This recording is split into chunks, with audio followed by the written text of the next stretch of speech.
Working with TCM, it's helped us to focus in on more on the retention of staff and the ways that we go about retention of staff.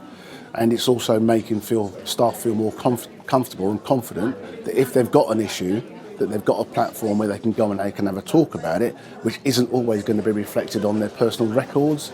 So they don't end up with a disciplinary on their records because the mediation has been confidential. They share what they want to share at the level they want to share it with.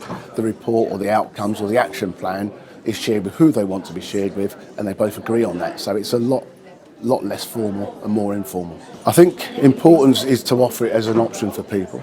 There's not every situation that mediation is the right option, but by offering it as an option and getting people to talk to each other, sometimes just by offering it as an option for some people, that can make them think about their actions and what they're doing, and the conflict goes away.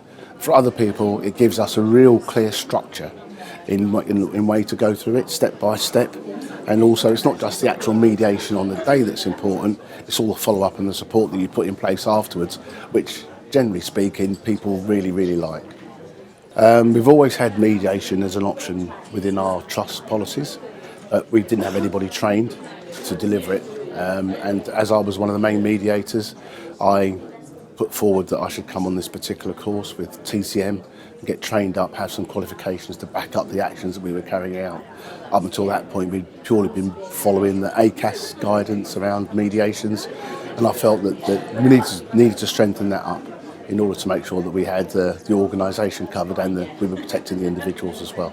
I think within my organisation, it's been able to intervene in conflicts between individual people where there becomes an impasse where people can no longer move on, they're refusing to go into work, they're often long-term sick. Generally speaking, investigations take a really long time to get put in place. The outcomes are not always what people want. It also encourages, or because of the internal turmoil that goes on during a conflict, you get other people around them who are not directly involved in it, who also see that conflict, they feel that conflict, and then they leave the organisation. So there's a real recruitment and retention issues as well around conflicts that are going on in the workplace. I came and done the course last year. So I've done the course in February last year. I'd already been doing some mediation before that, but now we are looking within our organisation to look at the conflict resolution policy that David's put out and changing our grievance policy to reflect that.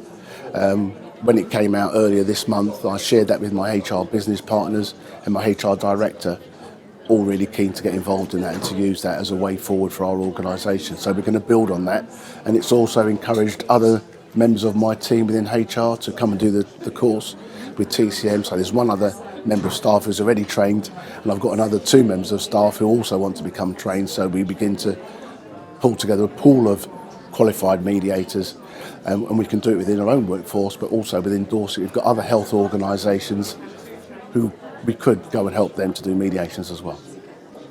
What I would say is, don't look for reasons not to have mediation, look for reasons to have it.